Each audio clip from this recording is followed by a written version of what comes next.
NVGI live classes में भौतिक विज्ञान हिंदी माध्यम कक्षा 12 वैद्युत चालन के अंतर्गत विशिष्ट चालकता से आगे विभिन्न चालक पदार्थों के प्रतिरोधों पर ताप का प्रभाव।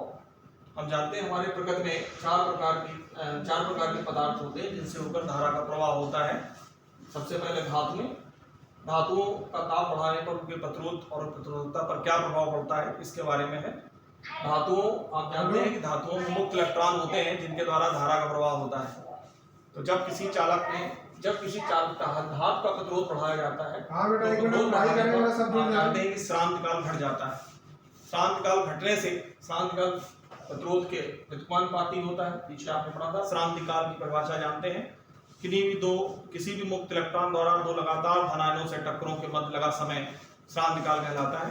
तो प्रतिरोध श्रांतिकाल के व्युत्क्रमानुपाती होता है और श्रांतिकाल ताप के व्युत्क्रमानुपाती होता है। अतः R is proportional to T।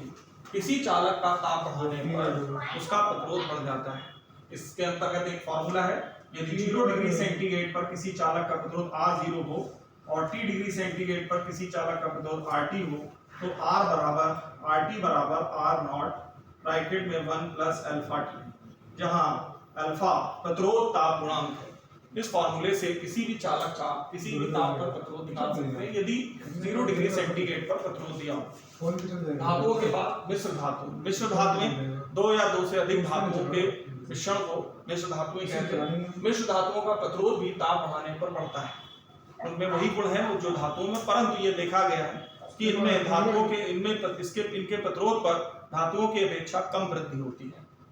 अर्धचालक वे पदार्थ होते हैं जो सामान्य ताप पर चालक की तरह व्यवहार करते हैं, परंतु उनका ताप बढ़ाने पर वो चालक बन जाते हैं। तो अर्धचालकों का प्रतिरोध ताप बढ़ाने पर घटता है, क्योंकि अर्धचालकों में ताप बढ़ाने पर उनमें इलेक्ट्रॉन मुक्त होना प्रारंभ हो जाते हैं, जबकि चालकों में पहले से मुक्त इलेक्ट्रॉन होते हैं। ताप बढ़ाने पर मुक्त इलेक्ट्रॉन बढ़ते नहीं हैं, जबकि अर्धचालक में जैसे जैसे ताप बढ़ाया जाता है मुक्त इलेक्ट्रॉनों की संख्या बढ़ती जाती है, जिससे पदार्थ की चालकता बढ़ती जाती है। इसीलिए आजकल अर्धचालकों का उपयोग हो रहा है। विद्युत अपघट्ट तीसरा आता है। विद्युत अपघट्ट वे पदार्थ होते हैं जिनके जलीय विलयन से होकर विद्युत धारा का प्रवाह होता है। तो विद्युत अपघट्टों का ताप बढ़ाया जाता है, जैसे जो बैटरी में इस्तेमाल है H2SO4। तो विद्युत अपघट्टों का ताप बढ़ाने पर इनका भी प्रतिरोध घटता है, क्योंकि होल की श्यानता घट जाती है। होल की श्यानता मतलब परमाणुओं के बीच की दूरी बढ़ जाती है, जिससे आयनों को, चूंकि विद्युत अपघट्ट में धारा का प्रवाह आयनों के द्वारा होता है। धन आयन ऋण इलेक्ट्रोड की ओर चलते हैं और ऋण आयन धन इलेक्ट्रोड की ओर चलते हैं। तो आयनों के प्रवाह में जो रुकावट होती है वो कम हो जाती है ताप बढ़ाने से, परमाणुओं के बीच की दूरी बढ़ने से। इसके बाद प्रतिरोधों का संयोजन। विभिन्न प्रायोगिक कार्यों के लिए हमें कई प्रतिरोधों को जोड़ने की आवश्यकता होती है।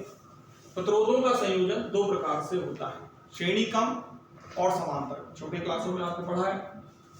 श्रेणी क्रम कैसे जोड़ा जाता है? श्रेणी क्रम का एक फिगर है। श्रेणी क्रम में जोड़ने के लिए प्रत्येक प्रतिरोध के दूसरे सिरे को आगे के प्रतिरोध के पहले सिरे से जोड़ देते हैं।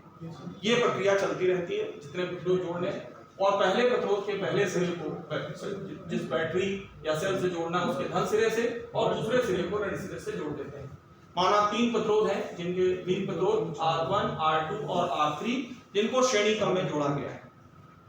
जब इन्हें किसी सेल से जोड़ा जाता है जिसका विभवांतर V है, तो माना परिपथ में I धारा बहने लगती है। श्रेणी क्रम में जोड़ने पर धारा समान जाती है। श्रेणी क्रम में जोड़ने पर धारा, तार एक ही है इसलिए धारा समान जाएगी, परंतु आवेश को एक सिरे से, हर प्रतिरोध में एक सिरे से दूसरे सिरे तक ले जाने में कार्य अलग अलग होगा। अतः इनके सिरों पर विभवांतर अलग अलग होगा। माना पहले के सिरों पर विभवांतर V1, दूसरे के सिरों पर विभवांतर V2, तीसरे के सिरों पर विभवांतर V3। तो V1 बराबर IR1, V2 बराबर IR2 और V3 बराबर IR। कुल विभवांतर V है, तो V बराबर V1 plus V2 plus V3, V बराबर IR1, IR2, I common R1 plus R2 plus R3। यदि तीनों प्रतिरोधों का कुल तुल्य प्रतिरोध R हो तो V बराबर IR बराबर I, R1 plus R2 plus R3 cancel हो जाएगा। R बराबर R1 plus R2 plus R3। श्रेणी क्रम में तुल्य प्रतिरोध तीनों प्रतिरोधों के योग के बराबर होता है। अगर हमें कई प्रतिरोधों से ज्यादा प्रतिरोध प्राप्त करना है तो हम उनको श्रेणी क्रम में जोड़ेंगे। थैंक्स।